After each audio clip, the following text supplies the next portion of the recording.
Pois é, Ana, a Arquidiocese se manifestou. A gente vai falar sobre isso agora, porque hoje foi encaminhado ao Ministério Público Federal, à Confederação Nacional dos Bispos do Brasil e também ao Vaticano a denúncia contra o padre Júlio Lancelotti. Os vídeos pornográficos de Lancelotti em uma conversa íntima com um adolescente e a perícia que atesta a veracidade das informações também foram enviados.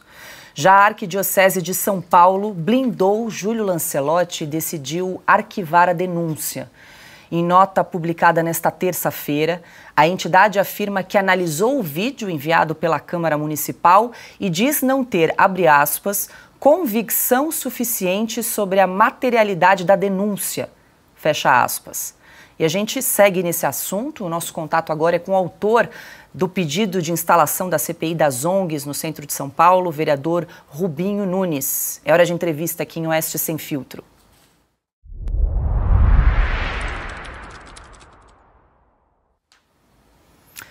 Boa noite, vereador. Seja muito bem-vindo aqui em Oeste Sem Filtro. Obrigada pela entrevista. Muito boa noite, obrigado pela oportunidade e boa noite a todos que nos assistem, que nos ouvem. Vereador, eu vou começar com essa informação que chegou agora há pouco para a gente, de que a Arquidiocese de São Paulo recebeu os vídeos, recebeu a perícia, o laudo, né, assinado pela perita, e ainda assim decidiu arquivar essa denúncia contra o padre Júlio Lancelotti. Eu gostaria que o senhor comentasse essa decisão da Arquidiocese de São Paulo, que é de agora há pouco. Pois é, realmente há poucos instantes eu recebi a informação que em menos de 24 horas após o protocolo, a Arquidiocese entendeu que não haviam elementos suficientes para ter a convicção e dar prosseguimento à investigação contra o senhor Júlio Lancelotti. O que eu tenho que lamentar, tenho grande respeito pela Arquidiocese, porém a investigação tem justamente a finalidade de sanar as dúvidas e aferir se era ou não o senhor Júlio Lancelotti. E veja, uma denúncia embasada com vídeos claros, onde ele protagoniza aquelas cenas tristes, pitorescas, bizarras, em uma conversa com um jovem que se identifica como menor de idade, isso embasado por um laudo pericial, por peritos que já testaram conteúdos para veículos grandes de comunicação, como por exemplo a Folha de São Paulo, isso me causa estranheza e me causa uma série de preocupações, porque a gente tem uma figura trabalhando com pessoas vulneráveis no centro de São Paulo, ao redor de si orbitam ONGs, orbitam instituições que acolhem pessoas em situação de vulnerabilidade e podem ser vítimas potenciais. Além dos conteúdos que eu encaminhei à Arquidiocese, tenho recebido novas denúncias, já deixo de forma bastante clara, que serão investigadas e podem compor uma nova denúncia apresentada. Perfeito. Vereador, agora eu vou abrir a rodada aqui para as perguntas dos nossos comentaristas. Silvio Navarro. Vereador, boa noite. De fato chama atenção o arquivamento em menos de 24 horas, né?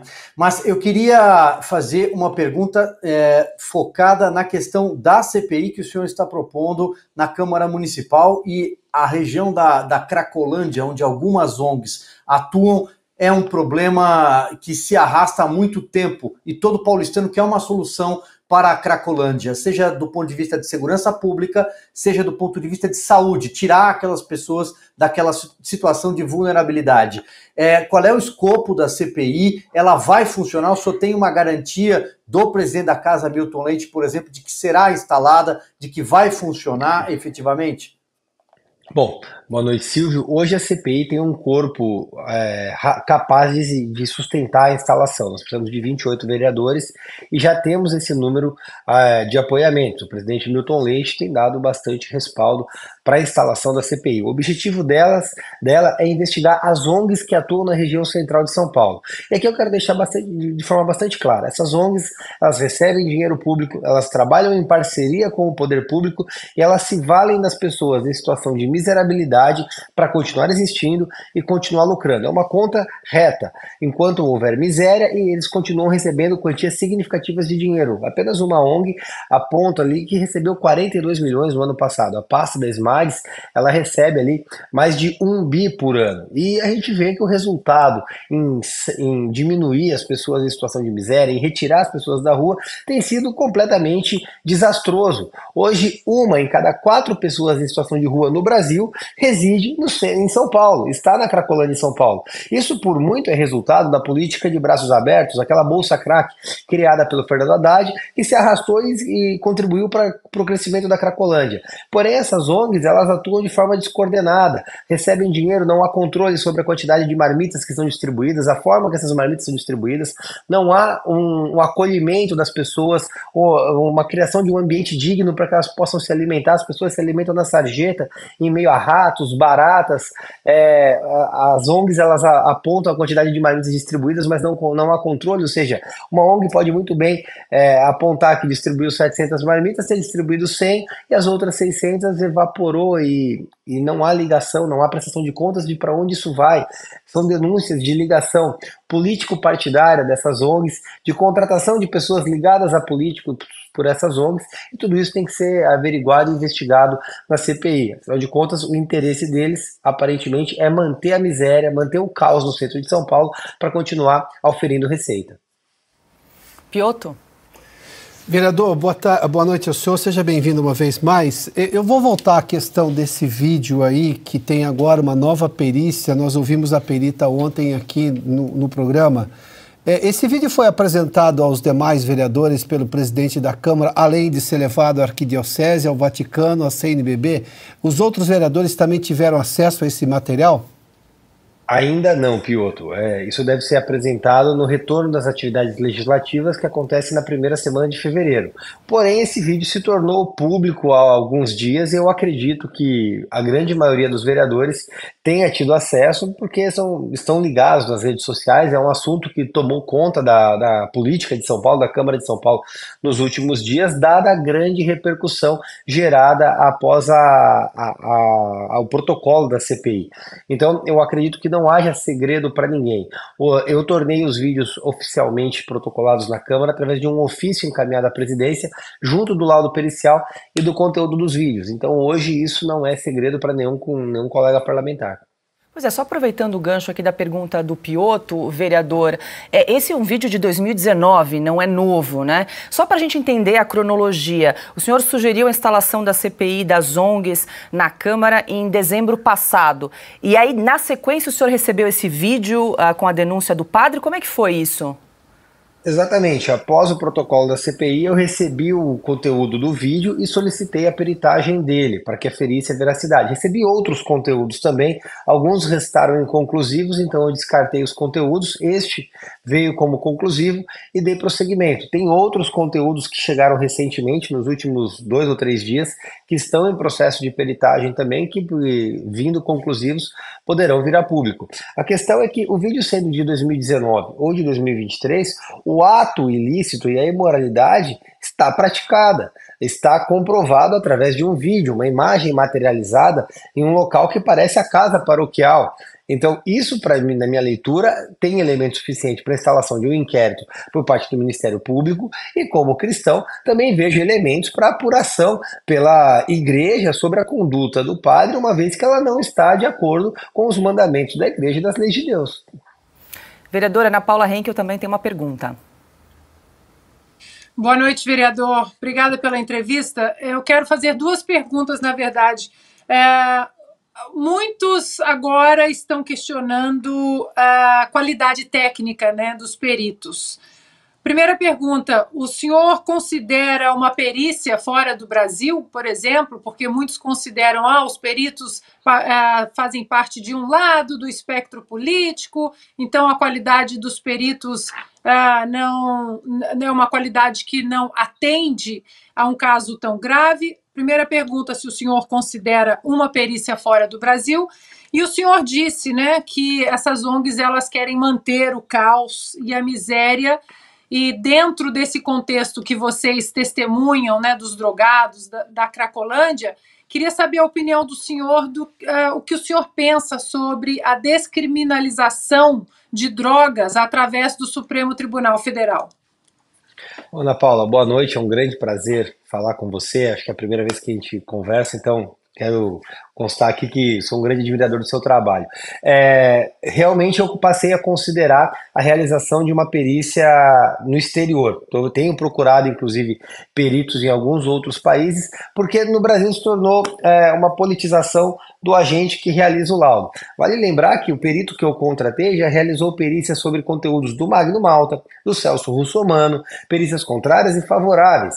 Ele está ali apresentando um trabalho técnico, porém, para a oposição, para as pessoas que defendem o Júlio Lancelotti por uma questão ideologizada, isso, o fato do perito ter um viés político acaba se tornando elemento para criticar o conteúdo do laudo. Só que a perícia realizada foi feita por um perito certificado, registrado no Tribunal de Justiça, com expertise técnica e do ramo, diferente de um laudo que circulou ali em blogs de esquerda, feitos por um professor de uma universidade que sequer atua dentro da área e tem registro no Tribunal de Justiça. De toda sorte, para sanar qualquer dúvida, tenho buscado este laudo no exterior, justamente para pacificar este assunto. Eu só gostaria de pedir, por gentileza, para você repetir a segunda pergunta, porque eu acabei me esquecendo, me desculpe. Sobre a descriminalização das drogas através do Supremo Tribunal Federal, o senhor que vê tanto, né, a Cracolândia, o que acontece ali com os drogados, o que o senhor pensa desse caminho do STF? É lamentável, é mais um caso de ativismo judicial. Eu, como advogado, me sinto envergonhado por muitas vezes da interferência que o STF permeia sobre o legislativo. A criminalização ou não de drogas é prerrogativa parlamentar, compete à Câmara dos Deputados e ao Senado Federal legislar. Se caso fosse uma vontade, haveriam parlamentares suficientes para aprovar esse projeto. Como não há, naturalmente, como eles representam cada uma parcela da população, não há interesse da população no âmbito democrático que nós temos no país de descriminalização das drogas. Porém, nós vemos partidos pequenos, como o PSOL, por muitas vezes, se valendo de mecanismos como a DPF, ação de descumprimento de preceito fundamental, para forçar com que o STF venha legislar em diversos assuntos. É assim, por exemplo, quanto à descriminalização do aborto, uma questão completamente abjeta que jamais passaria no Congresso Nacional, mas que pode ser legalizada através do STF. Uma descriminalização de drogas, seja apenas do uso de maconha ou de todas as drogas por parte do STF, seria o STF usurpando competência do Legislativo e, mais uma vez, atropelando todo o ambiente democrático do país para fazer valer a opinião de alguns ministros contra algumas centenas de parlamentares eleitos democraticamente. Augusto. Bom, vereador, boa noite, obrigado pela entrevista. Eu, como disse ontem, não sou nenhum especialista em perícias, mas eu achei impecável. Impecável. Nós entrevistamos uma das responsáveis pela perícia. Também me impressionou a segurança dela e a tranquilidade. Na televisão o rosto fala. O rosto fala. Então, acho que qualquer outro, e também me impressiona bem a determinação, a disposição do senhor em fazer qualquer outra perícia no exterior e tal. Você tem que acreditar. Eu vou fazer, então, nenhuma pergunta, mas é uma sugestão. Toda vez que eu fico em dúvida, eu não tenho convicção formada sobre a materialidade de um caso, eu quero que as investigações prossigam, para que eu tenha convicção. Eu sugiro que o senhor trate de anexar aos argumentos favoráveis às investigações a própria declaração da Arquidiocese de São Paulo. Não tem convicção formada, é preciso investigar mais. Não, eles não têm convicção e arquivam o caso. Perfeito, Augusto. Eu concordo totalmente com o senhor, é exatamente isso. A própria carta da Arquidiocese coloca em xeque a postura da entidade, uma vez que eles afirmam que não há qualquer convicção. Ou seja, eles não têm convicção da inocência do senhor Lancelotti. Perfeito. Só por isso nós temos elementos para investigar. Perfeito. Isso aí. Perfeito. Nós conversamos com o vereador Rubinho Nunes. Vereador, muito obrigada pela entrevista. Um ótimo trabalho e boa semana. Uma boa semana a todos, uma ótima noite. Obrigado pela oportunidade.